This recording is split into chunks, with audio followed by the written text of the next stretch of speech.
Good morning, good Vamos arriba, afternoon, and good Brasil. evening for whoever has joined us.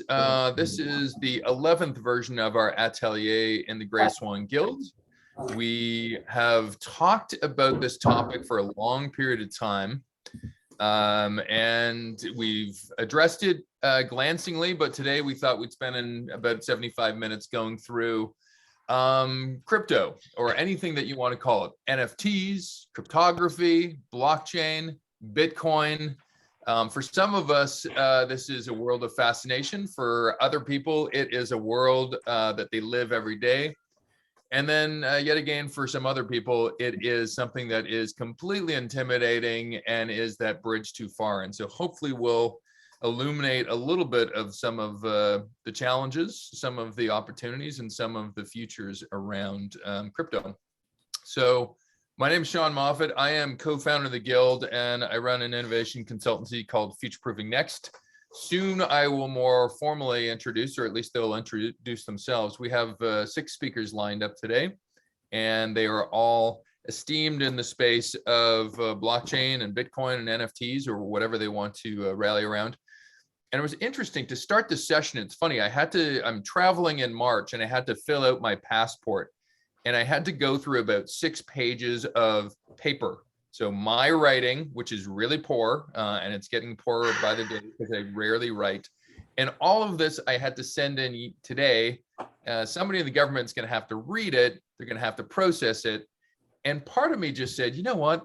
All of this could be put in an electronic format, save tons and tons of time, save a lot of aggravation for me, and potentially blockchain could be a great use case scenario for passports. And given the fact that, for the most part, blockchain's unhackable, it would probably be even more secure than just having my paper-based passport. So we might get into the world of passports today, but I came across a real-life pain in my life that I thought, wow, we could really do something about this.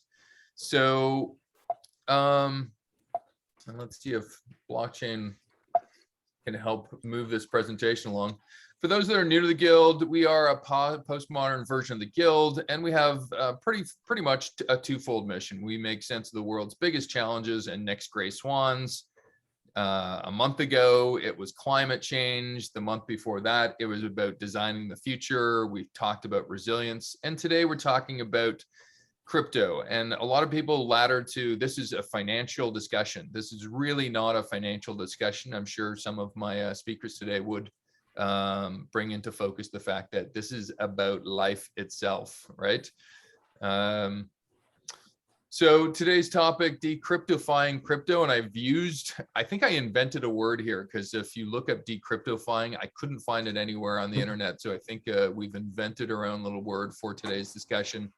And we've got a great group of speakers that can hopefully pull the wool away from our eyes and actually see what crypto is really for. Because I'll be honest, I've been looking at crypto for the last 10 years, and it is flooded with people that are extraordinarily passionate, get really, really geeky about terms and about forks and about different types of coins that they love or don't love.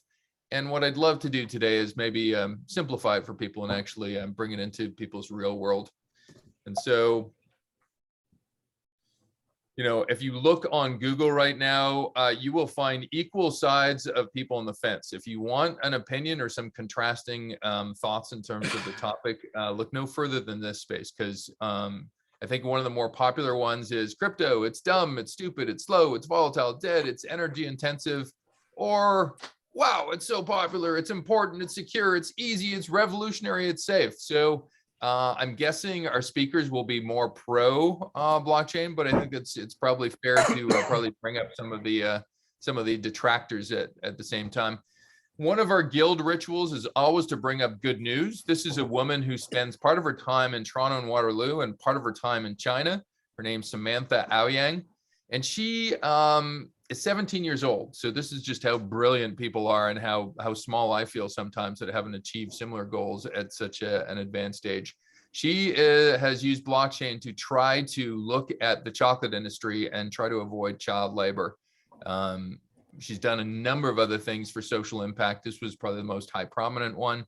And so I just love sharing good news about people doing great stuff in the world, and things I think generally all of us don't like child labor. I hope we're all on the same side on that one. And so here's a great example of how blockchain is used for social impact. So I'd like to introduce my panel of speakers that I brought into the equation today. I've seen some of them sneak into the side door or the back door. I'm not too sure if Alan Wunsche is here yet. Alan, are you here? I just joined you through the side door. I will, we'll have our minutes together, but I know you're CEO of Token Funder. You're all things blockchain. I think you've been, at least I've known about you for at least a decade. You've probably spent more time in the space, and you also are founder of Blockchain Canada. Any words to impart as we start on this discussion today, Alan? Well, let me turn my video on, actually. I will say that, yeah, there's a lot of myths, a lot of understanding that still has to happen, quite a bit of potential that we foresee in the coming years. But, you don't transform financial systems that have been in place for decades or a century overnight. There's a lot of work to do, and given the amount of massive, I'd say, proliferation of projects and innovation in the space globally, I think there's a tremendous amount of change going to come down the pipe in traditional finance and in most industries over the coming years. I tend to agree. My converted sign is straight on that one, Alan. I'm sure people will query you in the chat on what they think, what you think the future value of Bitcoin is going to be. We're going to try to keep it a higher level today, maybe. But thank you, Alan. Thank you for joining us. Jerry Qian, co-founder of Bitcoin Bay. I hope I got your last name pronunciation correctly, Jerry. I always struggle on my cues. No worries. Pretty close. And yeah, thank you so much, Sean, for inviting me, and glad to see you here, Alan, as well. Glad to see a couple of familiar names at the very least. So yeah, my name is Jerry. I'm one of the co-founders of Bitcoin Bay. We started out in 2014 as more like a casual group of people, just trying to get more new people involved in the crypto space back then. Doing a lot of meetups involving a lot of the local bars and restaurants. And we basically have shifted more towards a consulting approach, helping a couple of companies with their blockchain roadmaps. And Fine. So I'm on a webinar. Nice. Help out and join. Nice. If everybody can mute their speakers as well, somebody's not muted and on another phone. Wait, I'm on it. Thank you. Sorry, Jerry. Yeah, no worries. So yeah, as I was saying, we started out as a meetup group catered towards a lot of new people in the space, and we've now shifted towards helping out some of these companies trying to get onto this blockchain ecosystem. Wonderful. Well, we're talking about real life today, so I'm really looking forward to getting involved in a discussion with you on how this works for real companies. Welcome. Brendon McNaughton, you are CEO of ArtgateVR. I have heard about this company a lot. One of our founders of the guild has some relationship with your company, but it sounds quite interesting. The emergence of technology with art. Brendon, illuminate us. Yeah, really nice to see you in here, and thanks everyone for joining. Rob Tyree, he invited me out. He's one of the advisors on the advisory board for ArtgateVR. So I'm the co-founder and CEO of this platform, and what it is it's an art district in the metaverse. So the exact same way that you might fly to New York City in order to go to the Soho Art District or the Chelsea Art District, same thing, except for rather than flying there, walking down the street, opening the door to go into a gallery, you put on a VR headset or you open your laptop. So when you come in there, you can see people, you can talk with people, you can look at real artwork. And if you're purchasing something, it will get shipped from what you've seen in the metaverse to you in the real world.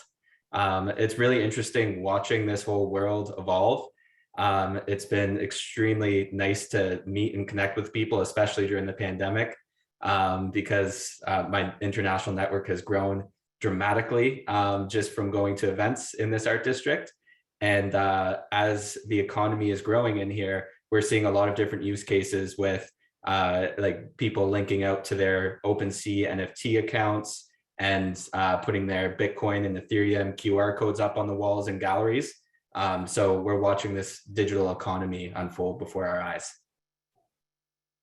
You are in a hotspot right now, aren't you? Just I've seen it from a sports standpoint, an NBA, and just how much money they've raised through NFTs. So I'm sure we'll get into it, Brendon. It's really exciting. Thank you for joining us. Gabriela Serkin, she hails from Argentina. She's a partner in Triarsa SRL. And there is an elephant in the room on this one as well. An esteemed panel of people. We did reach out to both genders, and I think naturally blockchain has more males and females in it. But it was just weird that how the bingo ball shook. But I'm so glad Gabriela could join us today. Gabriela, your thoughts as we start our discussion? Yes, of course. Thank you for the invitation. NFTs grabbed my attention last year because I work on IT. My company develops Internet of Things solutions. And besides that, I started a company to bring a digital mindset to people that feel far apart from technology, because today technology is it's everywhere. And regarding NFTs and blockchain, I'm also an artist. So when I heard last year about people's art, I said, oh, I have to be here. So I didn't do any other thing than study NFTs, blockchain, and I think the world it's a reflection of where the world needs to be today. Transparency and collaboration are being to the world through blockchain.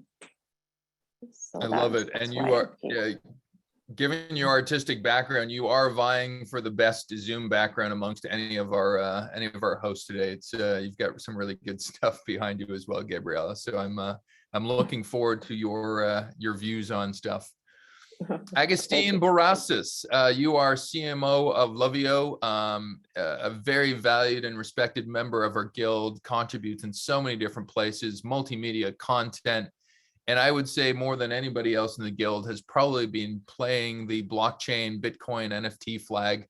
One day we'll probably do something called Swan coin, and we'll have Agustin to thank for.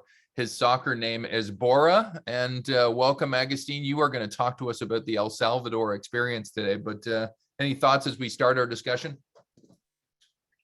Yes, hi, how are you, everyone? So good to see so many familiar faces. Gabriela, nice to meet you. Probably we are going to connect later on LinkedIn. Yes, El Salvador and everything that has to be with Bitcoin, it's going through a rough patch with the monetary fund. You know, last week they're messing around and trying to stop that from being. But so today what I want to share, it's all optimistic news and probably some great Swan ventures with Bitcoin City. So to be continued. Wonderful.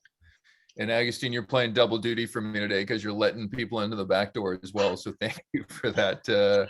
Always a pleasure. And I have a presentation in order with 7 slides. It's a 7-minute talk, 7 slides. So I will share my screen when it's my turn, okay? I love it. There's some karma around that, I'm sure, the luck of 7. And then Alex Todd, I don't know, once again, if it was a side door thing, but hopefully you're here, CEO of ReliablyME. I've known Alex for, at least 15 years, maybe. We've done some work with Don Tapscott together. Alex, are you there? I am. Thank you, Sean. Hello, everybody. I see some old friends and colleagues on this call, so it's really nice to reconnect. As Sean said, I'm a founder CEO of ReliablyME. I've been believe it or not, I've been in crypto since 1997. I'll explain later. It's hard to believe. So I bring a perspective. Are you Satoshi? Are you in fact Satoshi? No, but I'll explain later. Okay. And so I have a kind of a fairly long-term perspective on this entire space. I was inspired by blockchain technologies as a possibility to help people be trusted by strangers, and thereby gain access to global opportunities in our emerging global village, if you will. And so it's a commitments-based, it's a commitments tracking and recognition platform on a blockchain. And I'll tell you a little bit more about that and give you my perspective on how we are using it and how it fits relative to other blockchain solutions. Looking forward to participating today. Thank you. Wonderful, Alex. No, it's great. I love the fact that we've got kind of this disparate spectrum of all these different people participating, admittedly in the same technology, but from so many different levels. I'm going to level set us for a while, because as I mentioned to our panelists today, you know, we have a group of people, and some of us are hardcore, but a lot of us are actually just business leaders and people in either government or causes trying to figure out, how do we make sense of this? How do we bring it to light?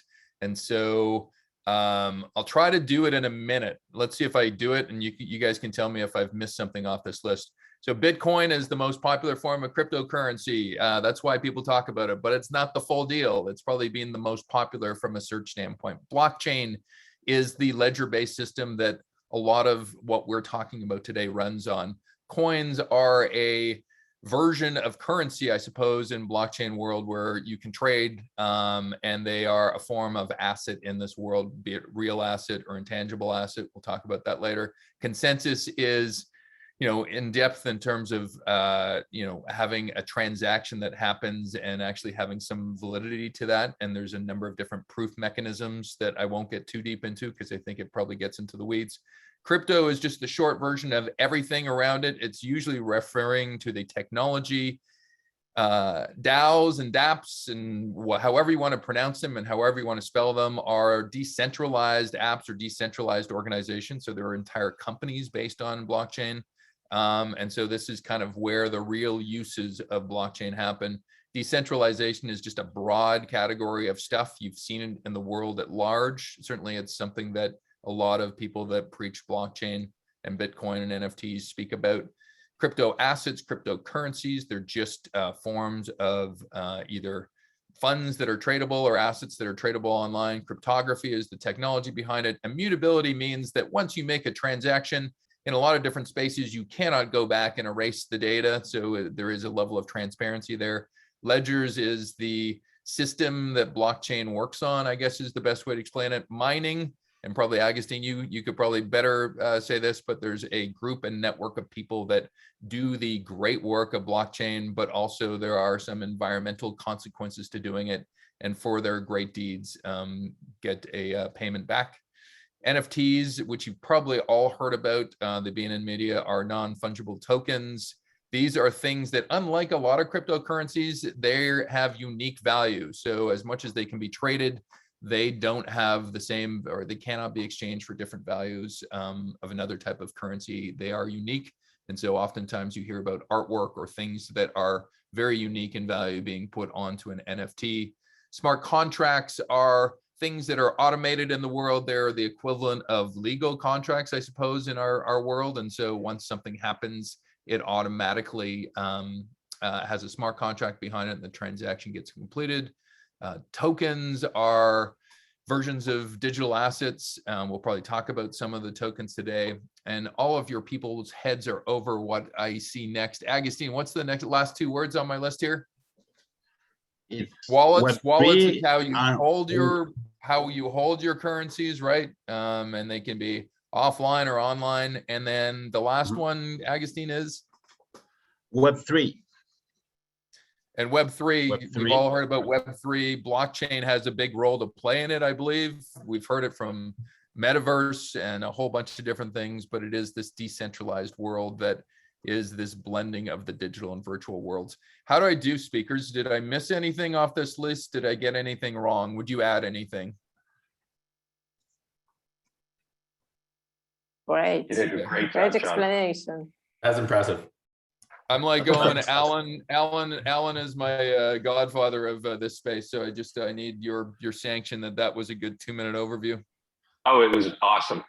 Great stuff. Okay, good. I've been blessed. So just quickly around the room, just speakers, just we talked about why you're excited about this session. Maybe just give me one sense of the future of crypto and maybe its future potential, either an example or just a thought that you have about the unparalleled future of crypto, or if you're negative, then the peril of the future of crypto. Alan, why don't we start with you? Sure.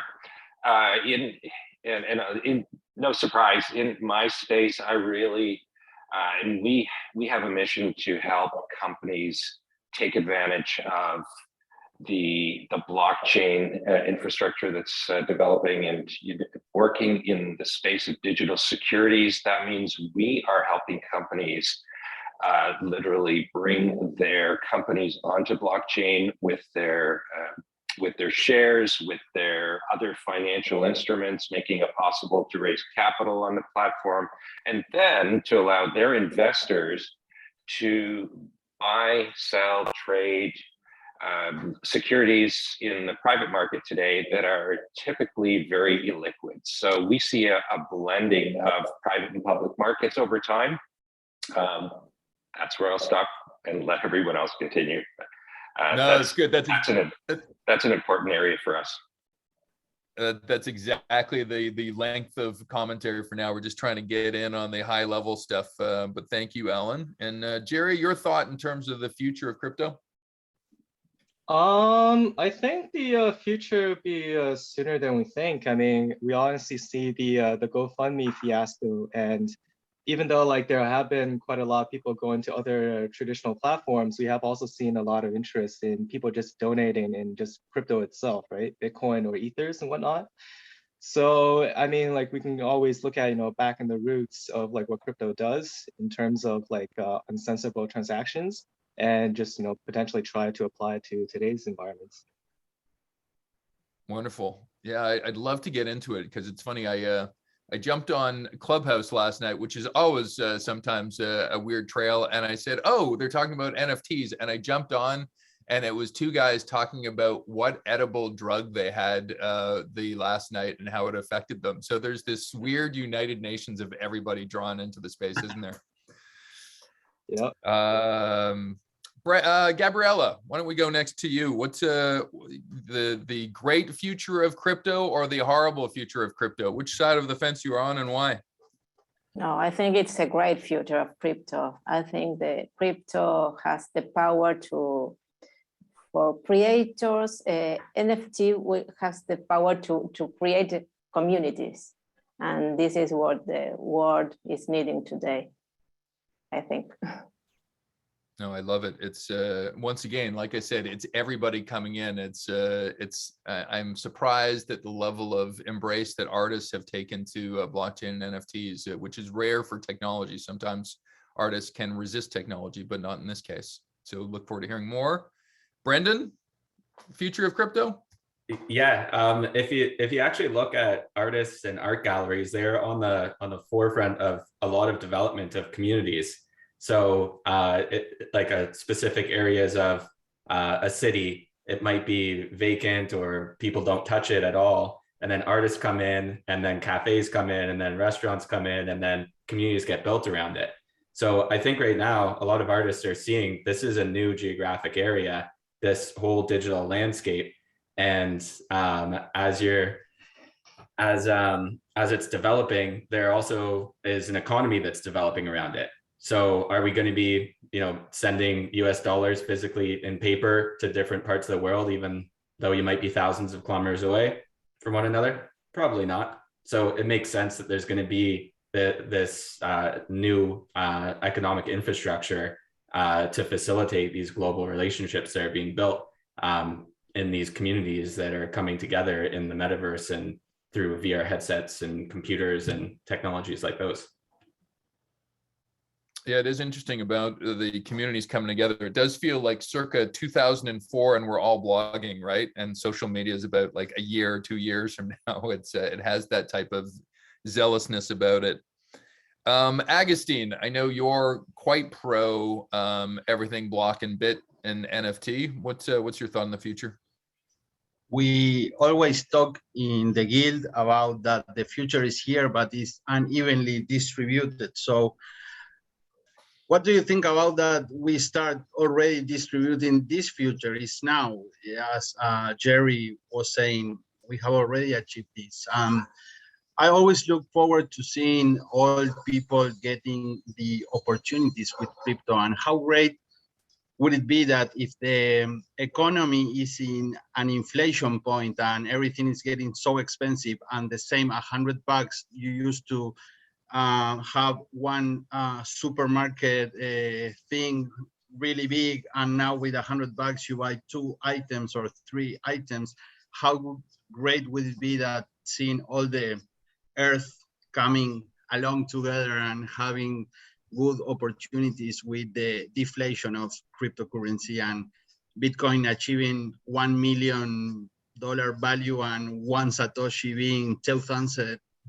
I don't know, I'm talking crazy here, but saying true opportunities may come, and I hope we all ride the same wave and have the same opportunities, developed countries and undeveloped countries.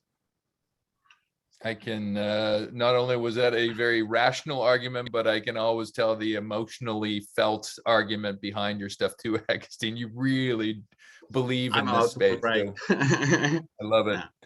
Alex, play Anchorman for us. What's your thought on the future of crypto? Yeah, so I'm going to rephrase that a little bit. I'll talk about the future of blockchain, because blockchain is broader than crypto. Crypto is an application of a blockchain. But I think blockchain and its implementations will be ubiquitous in the future, and it'll be transparent. It'll be as common and invisible as SSL, digital certificates to go to a website. Just because we can use blockchain for certain things to make possible, it doesn't mean that we will, that people will embrace them, and that we will use it that way. There's many ways to do things. Blockchain and crypto are just a way, it's an approach. And ultimately, it's going to be people who, and societies and values and convenience, and when the market is ready, they will adopt aspects of it that make sense for them. So yes, bright future, but it may not. We're trying to force people with our vision as to what that future will look like, and it's great that we're creating possibilities, but people will decide. I love it. Well reasoned, and kind of looking at blockchain more like an appliance than a religion, right? You see it as kind of the functionality behind it. So great opinions, everybody. All right, here's what we're going to do from here. I'm going to share some research that I did 2 years ago, just to bring into light maybe some potential benefits, and then I'm going to spend about six or 7 minutes with each one of our speakers on different things in their spaces, and then we'll hopefully open up to the end. I know people want to engage on all of this stuff. I think some of my speakers already have been interacting in the chat box. Please do so as well. I think they'll all be available. I've seen some LinkedIn things cross the wires as well. So if you have questions as we go, I'm sure they'll be free to answer them. So let me just pull up 5 different slides about some of the research that came out in my blockchain benchmark study from a couple of years ago. You know, where are the breakthroughs, what industry will be changed, you know, what area is this best compared to, what are the biggest challenges, and why do people originally get involved in blockchain as well? So here we go. Why do people get involved? We asked, and we gave them about 25, 30 different choices. Here's what they thought, and really maybe from a guild standpoint, makes sense why we're covering it today. It starts with curiosity, right? People got into the space. We're all still probably early adopters as far as the world goes. It's disruptive. They had to get into it for work. They wanted to advance themselves financially. There is a healthy part of this population that says, look, blockchain is for social good. It is a fair, more transparent way of doing business. They looked at it from just a utility. It produces a better result than they ordinarily could. And it had a personal fit with their own belief system or their own way of looking at the world. And so those were the top 7 reasons. I'll keep going. What industries were going to be most disrupted beyond the financial universe, which we've seen and already seen? Supply chains, which God, if I look at my Shoppers Drug Mart in Canada and the bare shelves that were there, I think we probably do need some healthy disruption of the supply chain to keep things going. Identity and reputation, legal, it's interesting how there are a lot of things like producing a will or getting some legal advice that goes through so many official hoops that I wonder if blockchain can help. We're dealing in a world of Internet of Things. Can we link sensors to blockchain, and how does that all work? Similarly, energy and utilities, government and public service. I mentioned passports earlier. There's a wave of different things in government that could be helped, and IT, technology, and data. And I know Brendon's trying to get back into the discussion again. Agustin, if you could let him in, that'd be great. Yeah, all right. In terms of what the breakthrough is, people said, look, it's secure. As much as we hear about high profile hacking, it tends not to be the technology itself. It tends to be something around the technology. So it's quite secure. It's built on trust. It gets rid of the middleman and disintermediates. It's cheaper. It builds new markets that wouldn't possibly exist without the use of the technology. It's faster. Things happen. I've seen different use cases around ocean freight where, things just take so long for someone to check a box and paperwork to transmit. Why not just put that on an expedited system? And it arbitrates disputes because it's transparent and everybody sees it. They can actually see things for what they are as opposed to what maybe somebody wants them to be. We asked people to compare it to previous decades. What does this decade of disruption look like? They most compared it to the 1990s and the rise and the possibilities of the internet. Shortly behind it was the rising connectedness of social media, and they compared kind of this wave of Web3 and blockchain to that. They also had a few people that said, hey, it reminds me of the 80s and how hardware and software was being developed. I'm sure they weren't firsthand testaments, but they compared it to the 1920s and the rise of the automobile and the roadways that had to go along with it.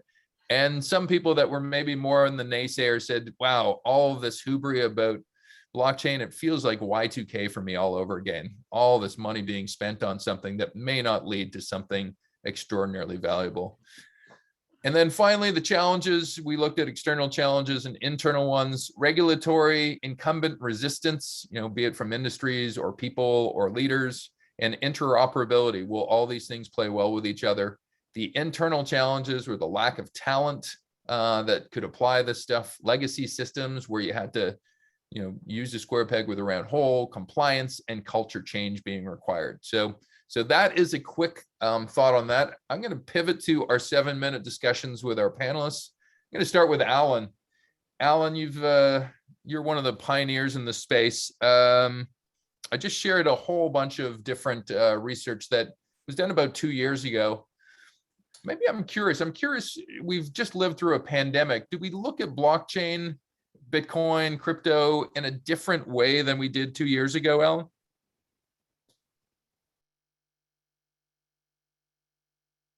Oh, sorry, I just realized I was on mute. Yeah. Okay. So it is amazing to me that, and it shouldn't be, but I was even surprised at how the world took to NFTs over the last couple of years. We were locked down. People started, me included, with university students around the house, looked at, trading in these new mobile apps, and we were all locked down, building our new connections. And so NFTs and the world enabled by tokenization, I'd say, is something that has brought a lot of people together. But I was certainly surprised because when NFTs and the word NFTs, we couldn't get anyone to talk about it 3 years ago. And 2 years ago, within COVID times, absolutely. Now all of a sudden, people are downloading their MetaMask wallet. They're participating. They're figuring it out, and I think that we benefited from a lot of time that was converted from commuting to people learning about new opportunities and new spaces. And I do believe that this was partly as a result of the pandemic, as you described it.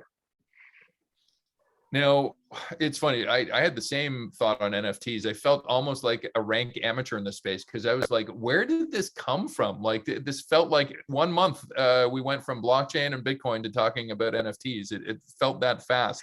Is there something around the corner that we're missing right now? Like, It's almost like a game of golf. Everything looks so simple when you look back at the tee box. Is there something that 2 years from now we'll be looking and saying it looked so simple, but it really wasn't when we looked forward? Yeah, I think you're hitting on something very important. I don't know if your audience, and I'm sure many of them do, remembers what was happening in 2020. So we called it the summer of DeFi. We didn't realize that DeFi was going to sort of show up until people realized the power of something like Aave. So if you're not familiar with Aave, go there, check it out, because you can, in a permissionless way, start to interact with your cryptocurrency and use it as a depositing and lending service. So that sort of sparked the whole summer of DeFi. And then in 2021, we had the explosion of NFTs, and there's so many different applications there. I think many in the space envision the building on these different elements, because in order to have NFTs, we had to have something before that. In order to have DeFi, we had to have some primitives before that, and the ultimate primitives were tokens. And so the fungible token, the ERC20, came about in 2016. NFTs were like 2017, 2018, but it took a couple of years for it to kind of happen. But those are the building blocks, and now we're moving into, and I'm not, I could say I'm not saying it's even actually here already. I would say for anyone interested in what's next, it's the decentralization of the gaming environment. So I'm in DeFi. I'm in seeing how the traditional finance world's changing and how companies are using it. But we're also working on a project in the metaverse that is taking advantage of tokenization, and we certainly believe that GameFi and that utilization of NFTs within the metaverse and play to earn is going to explode over the next couple of years. So I think as we look back, it was the summer of DeFi in 2020. NFTs and art and PFPs, profile pictures, sort of took the way. But I think we're going to get a lot of more functional, utility-based NFTs, and those will end up in the gaming area, in the metaverse specifically. So, one more thing to add to that. I know we've got a very short period of time. Connecting with your wallet is now something that people are very comfortable with. It's almost like your identity, right? So even in our platform, you can connect with your wallet, and we know that you're connected. We can give you different kind of info based on who you are and what's in your wallet. So it's quite interesting to see how all of these things build upon one another. And imagine now connecting a wallet, not your email address, but connecting a wallet to your digital identity to a game, and then earning something in that game that you can take outside of the game. So that's us moving from Web 2 to effectively called Web 3. And so the metaverse relies on the tokenization, the NFTs that have been developed, and all that tech, and DeFi, because now we'll be taking some of these NFTs and staking them for interest or for yield. It's a convergence of all of these over the next couple of years. That's what gets me excited. I mean, beyond the fact that we're going to help companies raise capital and have more liquidity for their needs, I think for the everyday person, we'll see a ton in the decentralized GameFi and metaverse space. Alan, quick one on this one, just 2 follow-ups. So it's real, right? This isn't venture capital pumping my tires and going invest in Web3. It's real. Is there a watch out for somebody that's new to the space and trying to apply solutions to their business? Is there a number one piece of advice you would give people? Well, it's real. It's early. It's still early, but it's real. So Axie Infinity is real, and there's an entire generation of Philippine, folks that are earning a living playing in Axie Infinity, and it is real. It's not everywhere. It's not fully distributed everywhere, but it's real. Watch words. Yeah, thanks for asking that, because there's a word out there that came about this year, last year. The word is rug pull. So there are many new projects coming out onto the landscape, and some are run by anonymous people. So really look into who's running the projects that you might be investing in or you might be participating in, because there have been pretty high profile rug pulls, which essentially means having people join the platform and participate, and then the funds might disappear. So it's still early days. It's important to know what you're getting yourself into, but I would still certainly experiment in the space. Does that help? Yeah, I think so. I think that's exactly what we needed to hear. Hopefully, if people want to get in touch with you, they can through your various endeavors, plus LinkedIn. Alan's a great resource and help. Really appreciate you inviting me here this morning. Thank you, Alan. Jerry, I want to move to you. You've run a company, Bitcoin Bay. You've seen this from somebody ensconced in the doing of the work, and you've moved to a consulting solution. Is there a thought behind that? Is there more value in applying something versus potentially building a platform, Jerry? So I'm of the opinion that it really have to treat the blockchain and all of the tools that you see as what they are, right? Just tools.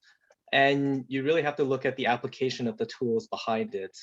And what I mean by that is that when you look at a lot of these, let's say tokens or like NFT solutions or whatnot, behind the code, the things behind the code are very, very similar.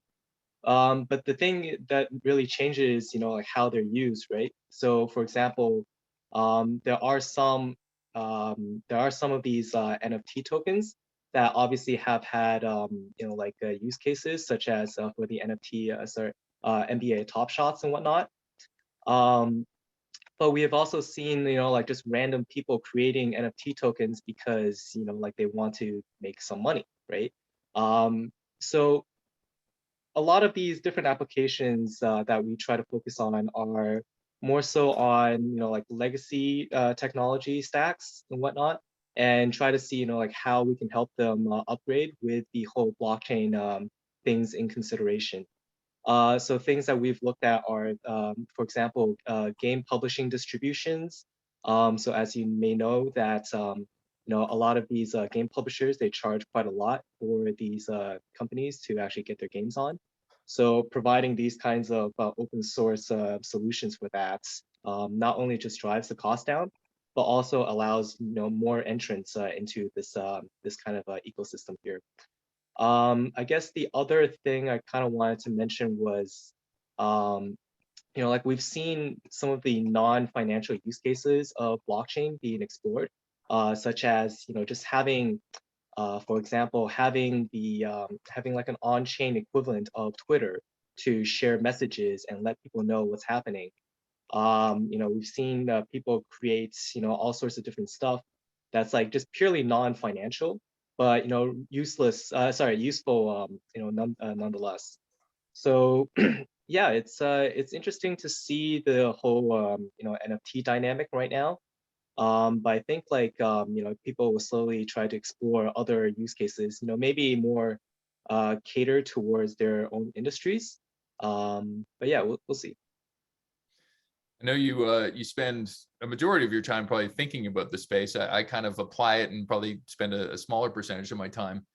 I oftentimes find over the last probably 8 years talking to startups that there tends to be a lack of compelling, distinctive idea at times. It's like somebody does artwork with an NFT, and then everybody rushes into that and does the exact same mousetrap.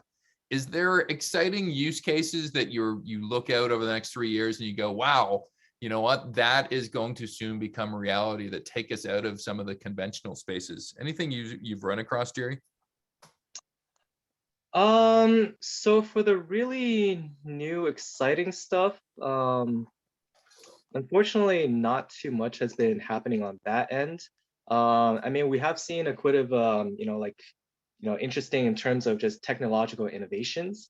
So like a lot of people are obviously interested in some of the staking stuff that's been going on, or some of the other popular topics. But like in terms of how much impact it will actually have on overall industries and with the world in general, that's still kind of up to debate.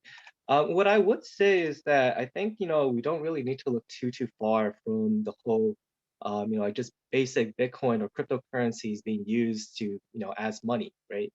Like I'm sure a lot of people in let's say Venezuela or Argentina, or even in African countries, quite a lot of those places, they'll be happy to just use cryptocurrency as a daily necessity to purchase goods and whatnot.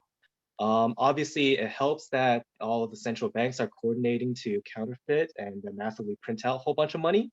But overall, it's like we have to look at what is the use case behind it, right? So if you need to use it to just live and survive, there will be a lot of business opportunities that just derive from that, in my opinion. And last question for you, just a quickie. We've got a group of people that will either hear this live or hear this recorded, and they're saying to themselves, God, I may want to go to Jerry one day and have an idea that I want to bring to fruition. What's the number one piece of homework they should be doing before they get, what's the thing that you love somebody coming to you with going, oh my God, they've done their homework, thank God? It's quite simple, actually. It's just have a basic business plan of, like how you're planning to make money. What we've seen a lot of times is that people really just like to default to, oh, we'll just raise some money through these tokens that we sell, right? So yeah, like as long as like people are coming in, they look like they're trying to do some sort of like business and stuff like that. Like those are companies that we're really happy to work with.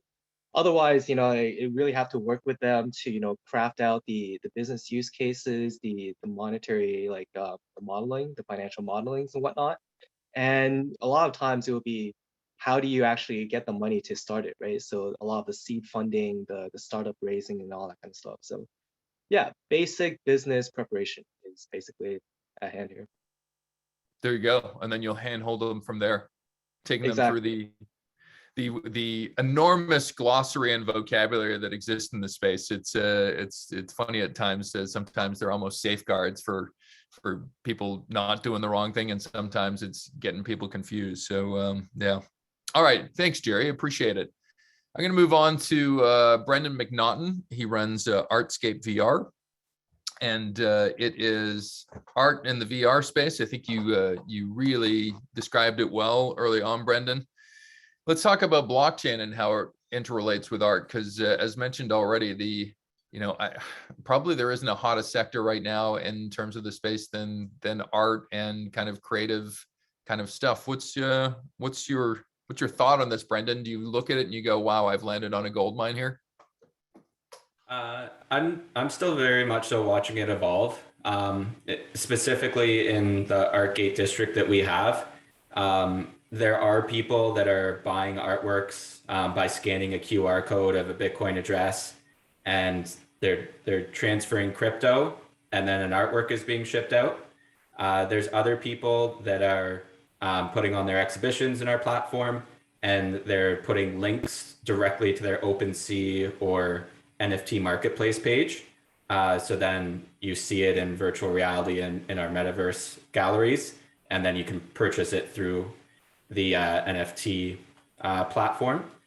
And then there's other people that crypto is still a big friction for them. They don't know what a MetaMask is. They aren't comfortable with a lot of it, and they'd still rather wire transfer money or provide credit card information. So we're still seeing a wide diversity of how people want to transact.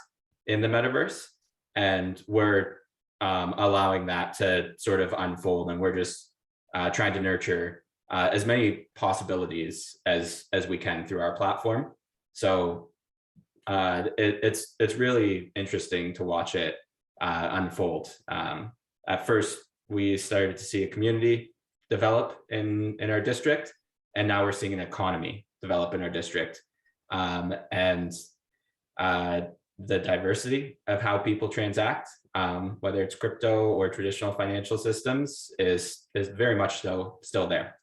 I see in a future a really smooth integration of being able to walk into one of our gallery spaces, look at an artwork, and then just with a hand gesture, it's triggered a transaction, and that has by default triggered the shipment of an artwork over to your physical location or to wherever you want it to be. So there's some really interesting future possibilities of how seamlessly transactions and movement of artwork in the physical world can take place.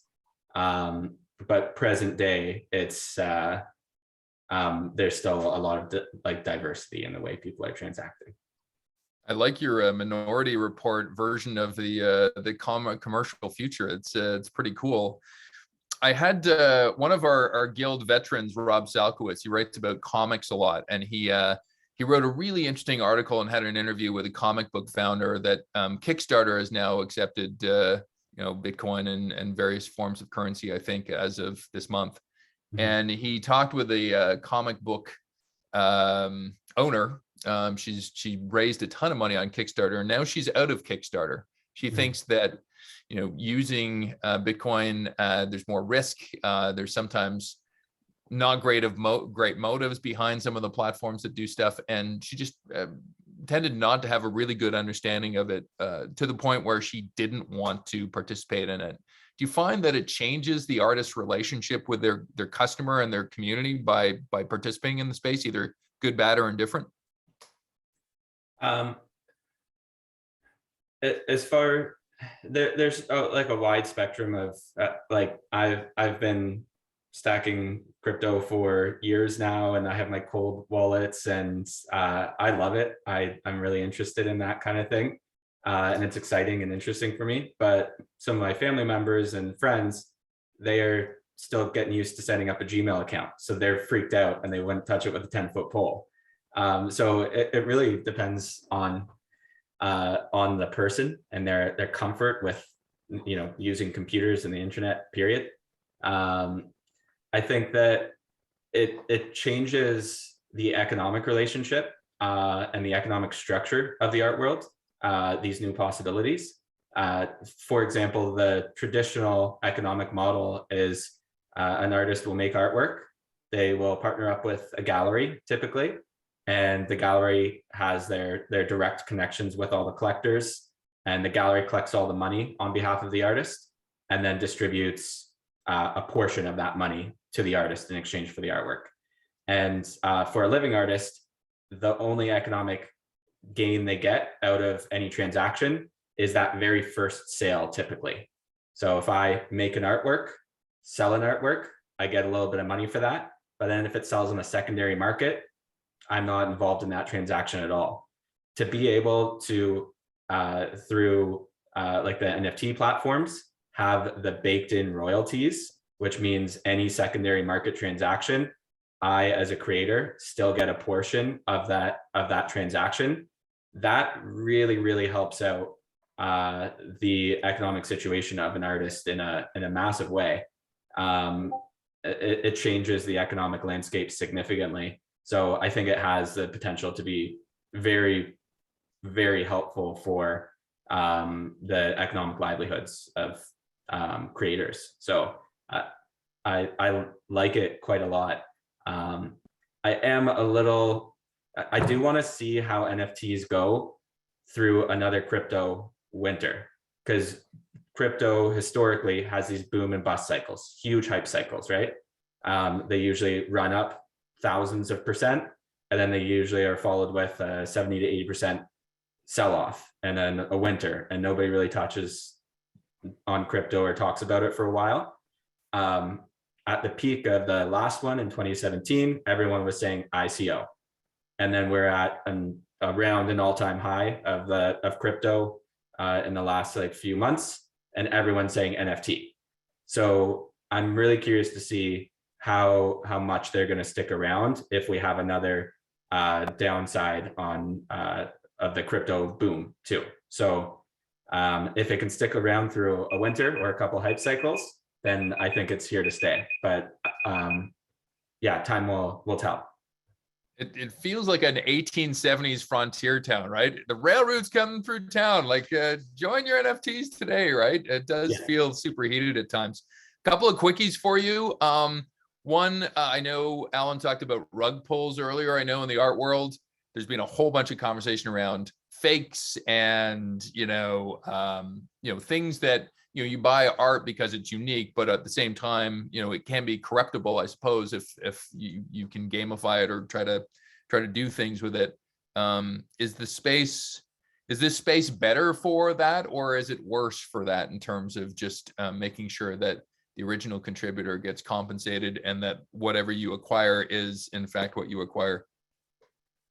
I think as the time horizon continues on, it will smooth itself out. But since people are minting and creating NFTs for the very first time, some random person might mint or like register an NFT before the creator has even got on that train.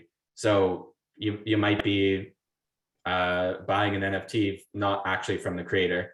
If it is something that everybody is adopting, then that will just become part of the process of making. You make your artwork and then you mint it immediately so that you don't have other people that are minting before you that aren't actually the creators of it. And that'll just become part of the process. So some creators are just getting beat to the punch with making them and registering them on the blockchain, and that's an issue. But in time, I think it will become less and less of an issue. You have a very cool platform. We may even try to do a guild meeting, maybe in Artscape one day. That might be a cool idea. What's the best place? Artgate. Artgate If I said VR. Artscape, but ArtgateVR. Yeah, it's a small malaprop because we do have this thing called Artscape in Toronto as well. So apologize on that. Yeah. ArtgateVR. Where's the best place people can access it, or what's the best way to do it? Yeah. So I'll drop a link in the chat.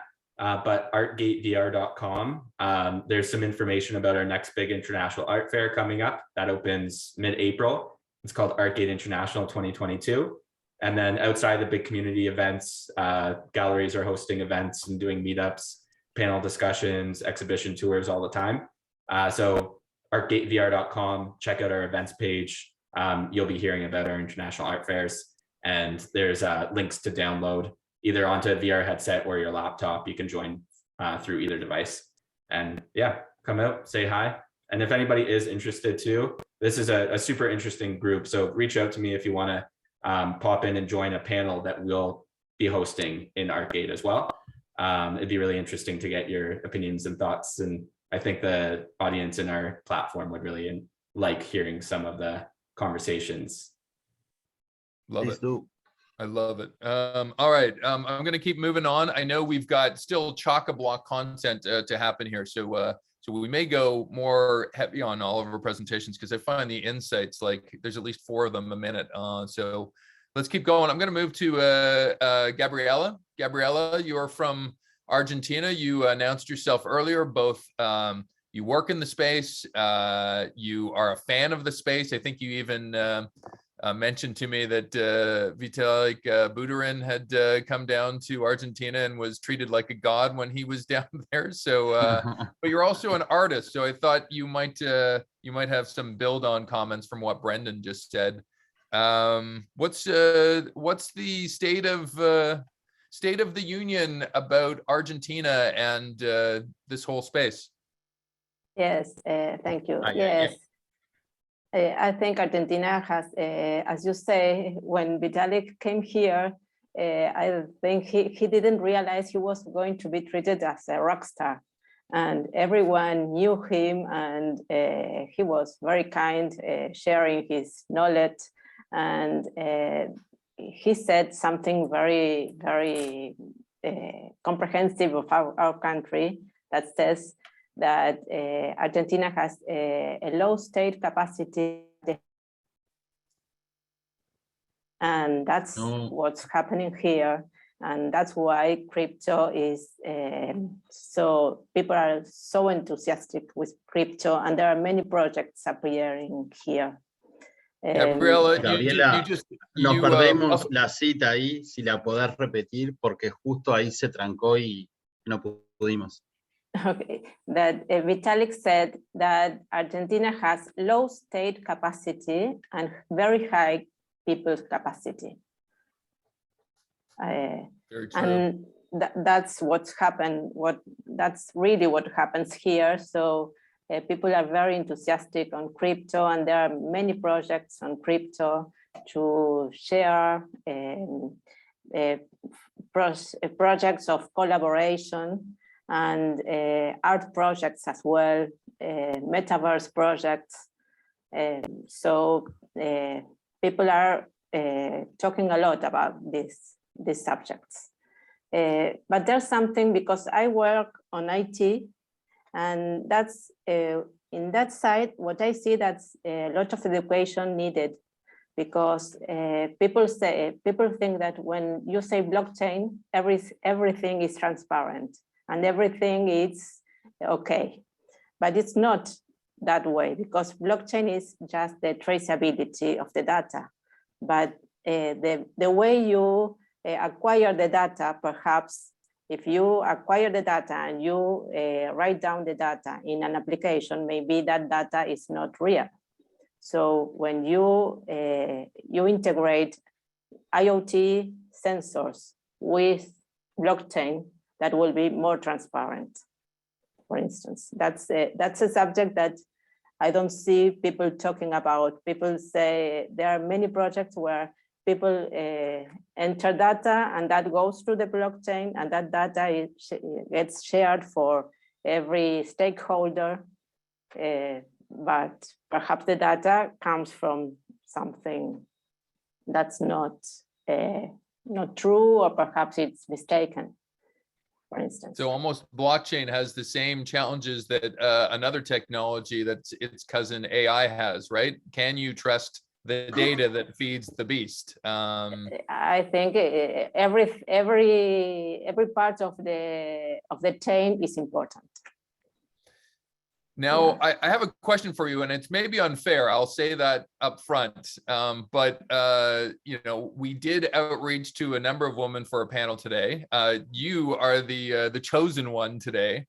But your own experience within the space, do you feel like, obviously it's not diverse enough, most of my statistics would bear up, but your own personal experience in the space, do you feel like, you know, you're the person left out, or there's a gender here that is not, or never mind gender, race, gender, everything? Is blockchain diverse enough, and what's holding it back if it isn't? I'm used to work with IT people, and there are more there are male than female, so I'm used to this sort of working, and I don't know. I don't look so much to that issue in my country. When you go to conferences, or when you had said you just met Vitalik, what did the room look like? Was it more? Is it a certain type of person, or is it pretty much the broad span of Argentina that comes out to these events? Sorry, I didn't understand your question. Is it when you look at a room of people that gather about blockchain or Bitcoin in either a real life setting or in Zoom in Argentina? Is it everybody, or is it pretty much the IT people, or the entrepreneur people, or who shows up? No, it's the IT people, and that's why we created last year a project that's bridge to the digital world, because as Brendon said and someone said before, we have the IT people, the people who know much about this, and people who don't know even to create a wallet, for instance. So there's a great gap between these two sides, and what we need is to merge, to join them. And that's why we created the bridge to the digital world where we don't only speak about blockchain, but about technology, because today technology is everywhere. And people who feel outside, they don't know how to come nearer. So well, I'd love to tap into that enthusiasm in the future. Maybe we'll do an event around kind of bridging to digital landscapes. That sounds so interesting. Yeah. What's got you most excited about the next year in your own personal work in this space? Are you working on a project or something that you go, wow, this is going to be exciting? Yeah, I'm helping on art projects. I think it's NFT is a great challenge for artists as well, because it's not just to create an NFT and to publish the NFT in OpenSea, but it's to challenge the artist to create the community. So I'm working with some artists that perhaps in the beginning thought, well, I have to create the NFT and that's it, and I will send my NFT and I will be a millionaire. And that's not what happens. You need to create the community, to give transparency to your project, and to make the people be as investors on your project. So you have to share everything you want to do, and to share with the people on your community what you want to do, so the project will work and they will invest or be fund investors on your project. And I'm working on a beautiful project of an artist that also is a scientist, and he's trying through NFTs to make a circular economy, to bring into the conversation subjects about science that people don't know much about, showing it through art, and with these projects benefit some organization. I will share you afterwards some of his art so you can see it, or if you want, I can share it. And plus, we're going to take this entire hour and a half that we're spending together and turning it into a report afterward with stuff. So there may be some things that we might access. I know we found you through one of our guild people, Gabriela. So I just want to say Janet had given such a strong referral that we're so happy that you could join us today. Thank you to Janet. I'm going to move to your South American cousin over here, Agustin from Uruguay. He's going to take us through crypto as a currency and as a fiat currency, because this is currently an experiment happening in real life, right, Agustin? Yep, and El Salvador is the best place to start, probably. Hi, everyone again. I hope that you're having a great time, and I just have a brief presentation about what is happening with El Salvador. But first, I want to tell you that I've been crypto seriously since 2018. I started stacking satoshis by claiming faucets. That is like a new thing, because do you know that we missed out on 2012 probably, where you were resolving captchas and they would give you like 2 or 3 bitcoins for resolving a captcha? We all missed that because we were billionaires by now. So I started stacking satoshis claiming from faucets that you have to click every 5 minutes. And I have this. I have 20 cents, 47 cents, 48 cents on different coins: Digibyte, Nano, Dash, Ethereum, Bitcoin Cash, Bitcoin Gold, Ravencoin. So this is just a small intro of all the financial freedom that you can have with cryptocurrencies. Going to El Salvador, on September 7, Salvador, they passed a law adopting Bitcoin as a legal tender, and we already talked and discussed that on Grace Swan Guild, on our weekly news wrap on Friday that we publish on Medium. I hope that you are all seeing my screen, right? Or I'm just talking nonsense. Okay, great.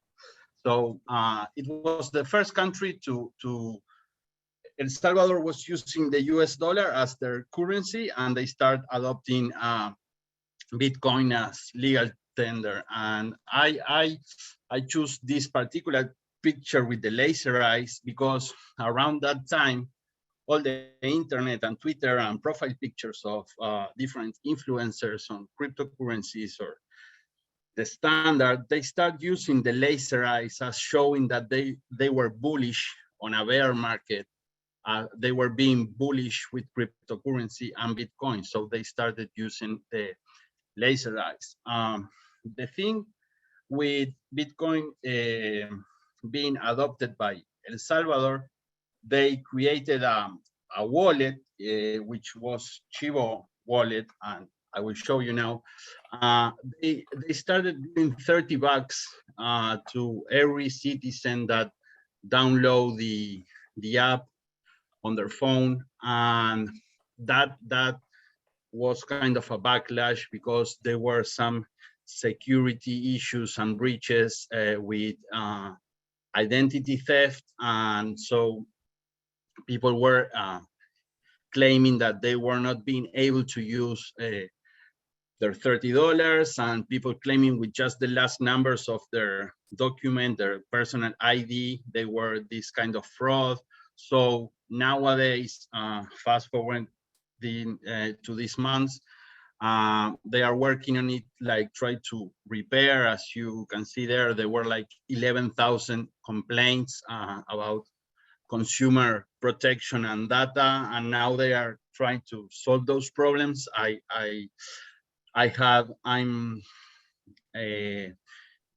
I'm having a segment on national radio here in Uruguay every Monday, and last Monday I talked about Bitcoin and Bitcoin City, and I was really engaged by a podcast that I was hearing that the person there from the government talking about those issues with security. She was one of the casualties, and she was saying that she had to go to another person that they were lending like their identity card, and she was seeing what happened with those $30, and they were trying to trade.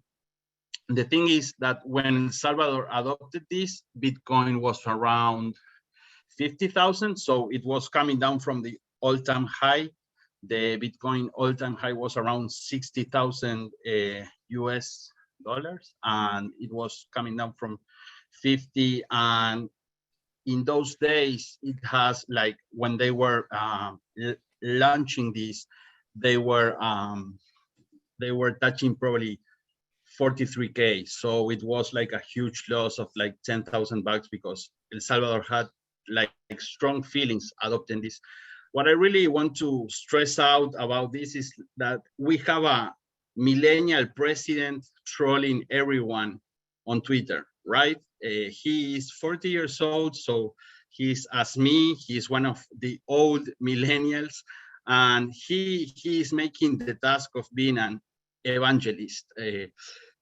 He is talking about cryptocurrencies, he's talking about Bitcoin, and he's trying to impart his wisdom with technology-wise to the people, saying you have to download this app, you have to follow these steps. And I put those two tweets.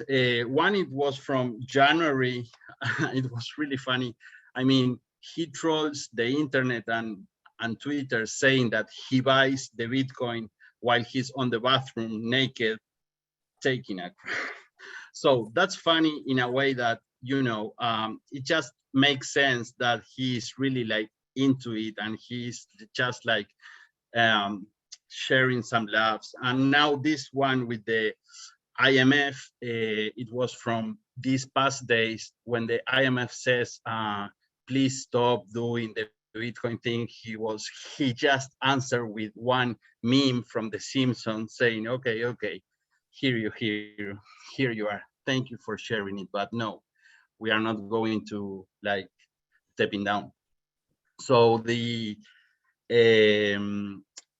International Monetary Fund was give to El Salvador like 144-page case study saying like why all the cons not pursuing this thing, because you know, the volatility with crypto and all the adoption is really confusing sometimes. Where is it gonna be? It's like some people are saying that Bitcoin can go to zero and they are doomed.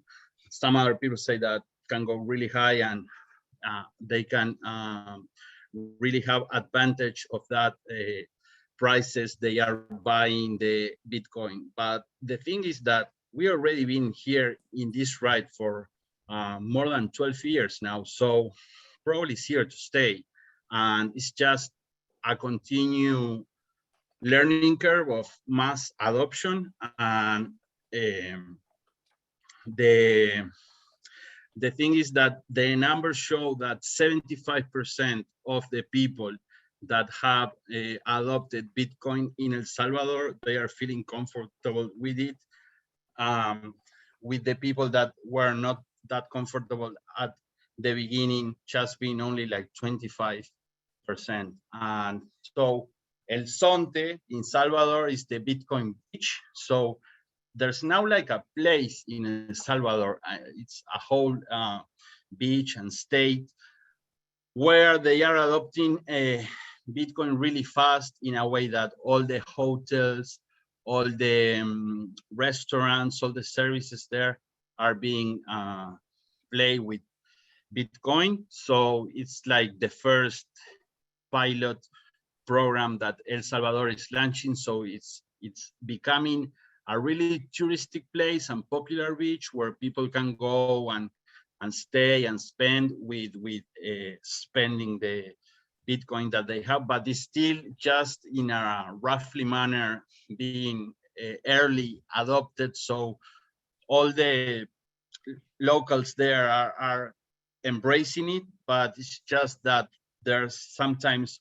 confusion, as you see there, with what happened with the wallet that they have. So it's kind of they are trying to really early adopt this step.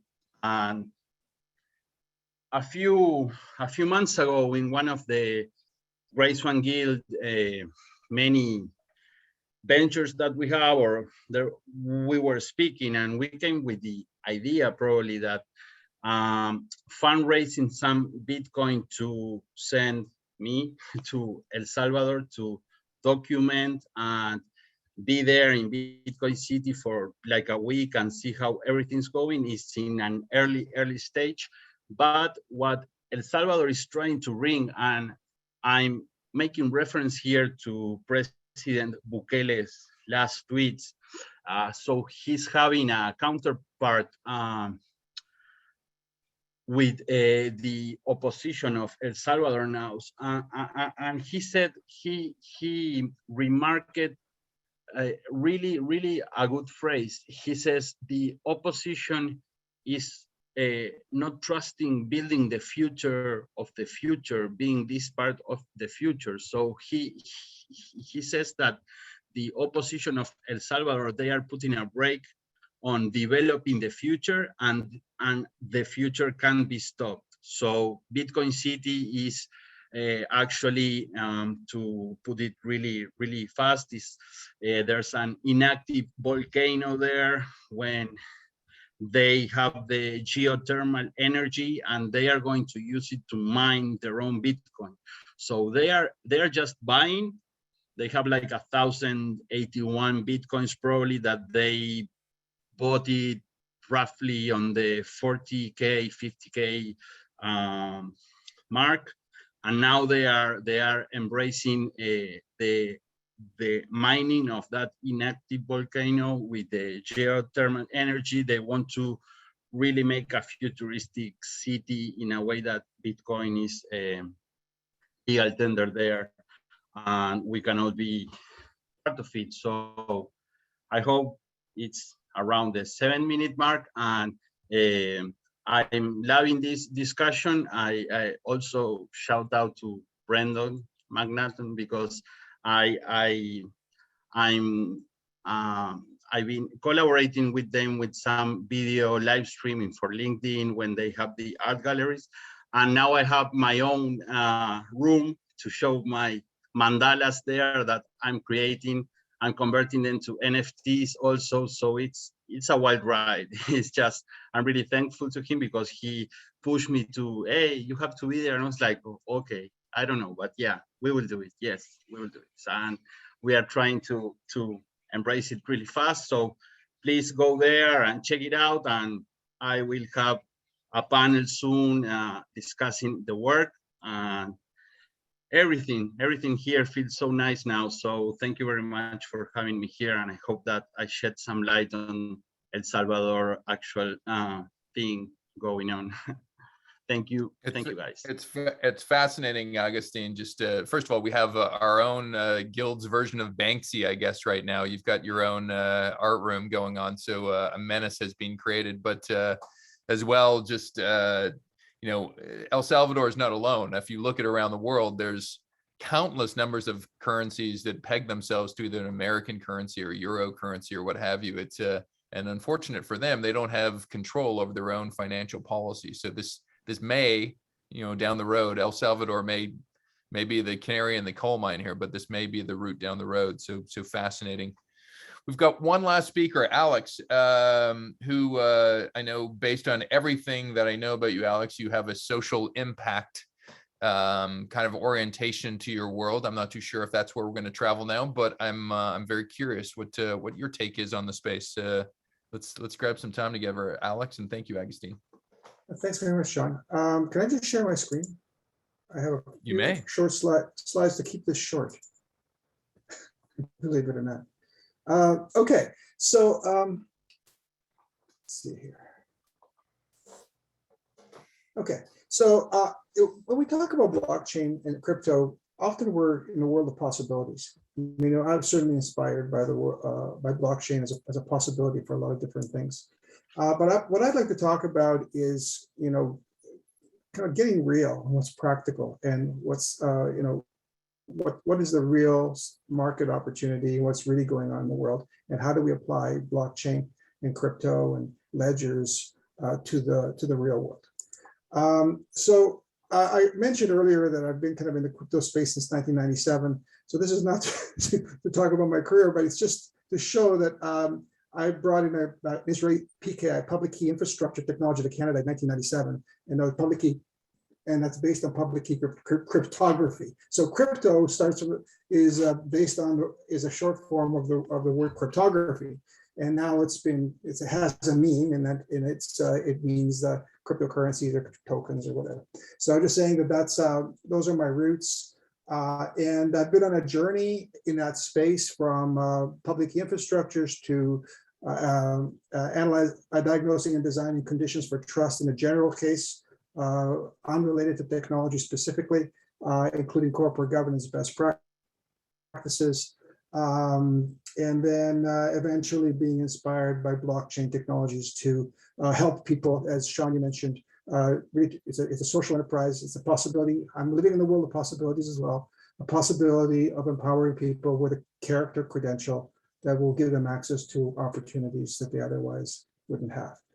So, so what I wanted to also say is that, you know, Sean, you started off by providing a definition of these various terminologies that we use in this space, and I just want to make the point that crypto is not the same as blockchain and not the same as ledger. They're all related, but they have a specific meaning.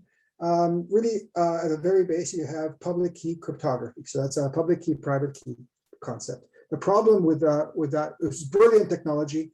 I won't get into it, but the point is that you couldn't trust the public key that you're using to, so for example, to encrypt something for somebody. So if it's you might be encrypting it to the enemy, and so trusting the public key was a big issue. So then we got into public key infrastructures, which is where I got involved, and it's a way of trusting cryptographic keys. Then as we move up the hierarchy, we've got Bitcoin, which is a public ledger, public blockchain that was allowed you to trust that there wasn't a double spend on the money or the currency, that they could trust the ledger. People were not reusing the same token for another transaction. And then you had Ethereum come on and say, well, we're building onto that concept. We're going to make this blockchain smart. It's going to have some logic, and we're going to have smart contracts, and that's enabling us to make something called some tokens, which are like ICOs and NFTs and cryptocurrencies, and also that enabled the creation of initial coin offerings, and then eventually DAOs, which are a mechanism for, whereas before everything was about tracking the integrity of the information, not necessarily the validity, but the integrity of, as somebody made the point earlier, there's a distinction between garbage in, garbage out kind of thing. But blockchain was designed to preserve the integrity of the transactions. And then the DAO concept is actually preserving the integrity of decisions that will be made in the future. So making sure that the decisions that are being made in the future are predictable. And so then we got into beyond those public blockchains, we have the introduction of Hyperledger Fabric, which is a standard, but it's not predicated on a particular cryptocurrency. It also has the smart contract concept, but it's really a ledger, a generic ledger. It could be used for a lot of things. You could actually use it for cryptocurrencies as well. And then eventually there are other more improvements on the blockchain concept for managing ledgers. So different approaches for efficiencies and other purposes that were introduced subsequent to that. So I just want to say, so all these things are methods of building trust and scaling trust. This is what it's all about.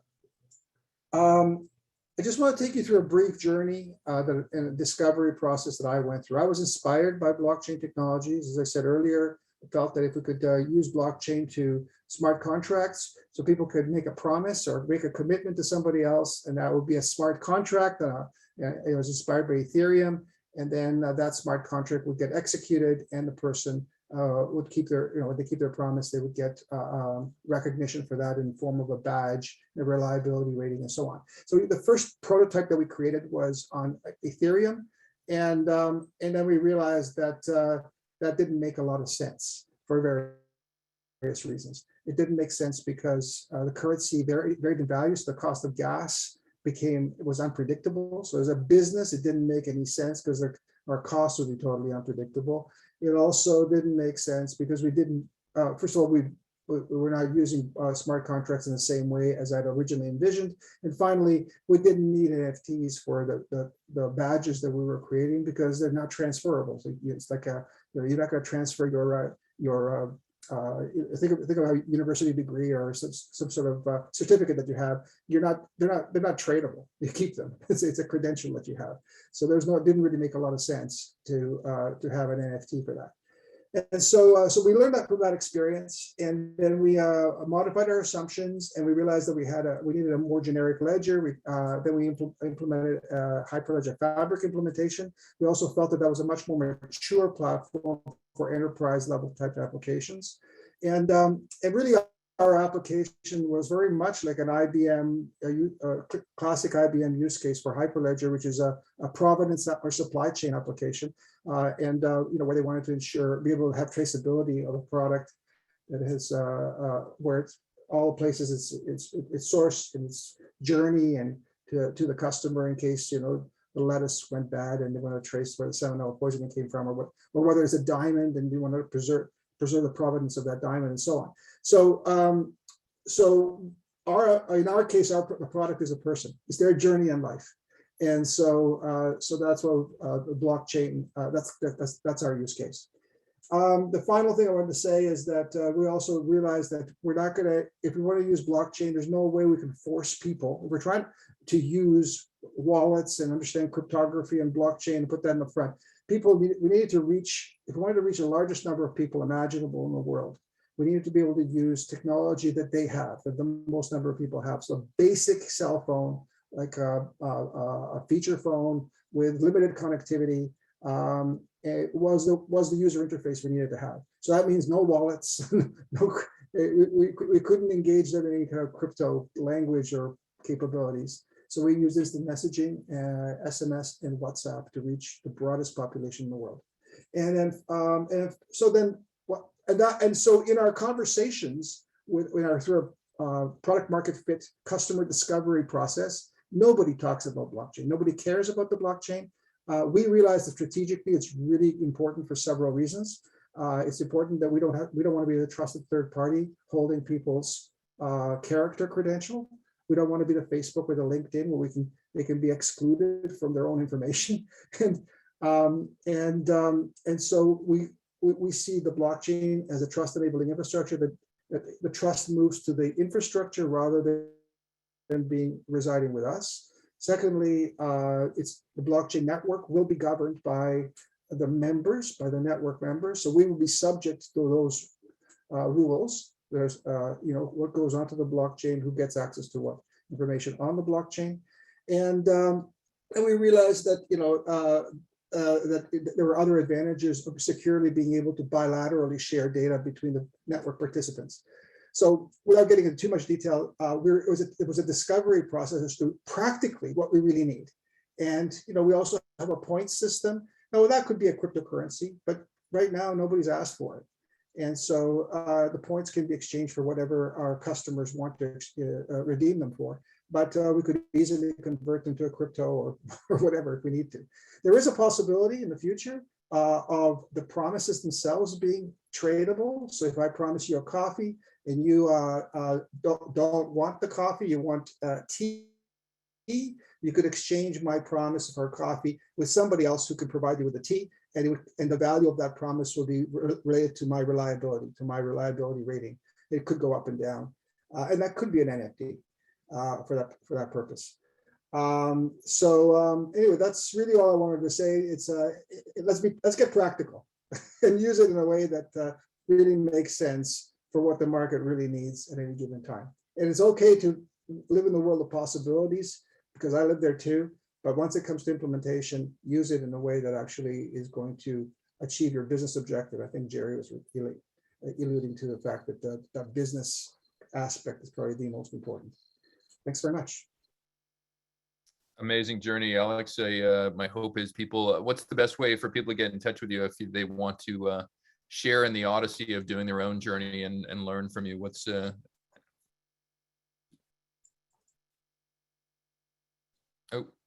you may be muted. Here's my email. Yeah, thanks. Here's my email address, LinkedIn URL in the chat. There you go. Well, thank you. I want to thank all the speakers, really. And I know we had some aspirations, and maybe we'll do it down the road in terms of doing kind of a real life, let's build some use cases together. But our content was so rich, our speakers were so good, and we covered so much of the landscape. It's great. I'm going to share 3 housekeeping details. We'll go off recording, and we might be able to have an after-hour segment if people have some burning questions that they want to float out there. 3 housekeeping things. This is a very meta exercise, because as much as we've explored this as a subject of interest, the Guild itself is going through its own transformation. And I know myself and Agustin and others have talked about Swan coin down the road. I'm not too sure where we go with applying our own version of coin to our community /network/guild, but look forward to things coming out then. And it's probably precipitated by our launch of 12 new ventures last week. We've called something called Cygnus Ventures, where we've got a set of podcasts, and we've got sense making for teens and a whole bunch of different things that we'll be looking at. And there may be some really strong interplay with what we've talked about today. On the subject of diversity, and I think blockchain and this whole world of tech has some ways to go. We've been talking for the last 2 weeks in the Guild about diversity, inclusion, equity, and belonging. The 4th letter in that whole circuit. We had a great wrap that was written on our Medium channel last week. We're having another one done this week. And this Sunday at 11 o'clock, we are talking on Clubhouse and our Grey Swan Guild channel about diversity in the metaverse. So we've touched on the metaverse today. We're going to be talking about that in depth around the metaverse on Sunday at 11. And next month, we will also congregate again. A group of people out of Singapore will be having our future March Atelier called The Future of Food. So we're going to have some Singapore people lead what's going on, principally in Asia, but in other parts as well, on the future of food. And the last thing is I'm spearheading a group of people looking into a set of online masterclasses. So how do we make sense of the world from all of its different parts? And I'm looking for 3 or 4 people to join my working group to see how we can lift that off of the guild. That's all from a housekeeping standpoint. I want to thank all of our speakers. You're so great. We will post this video online over the next few days, and hopefully we can produce a light report coming out of this with some additional speaker input from today as well.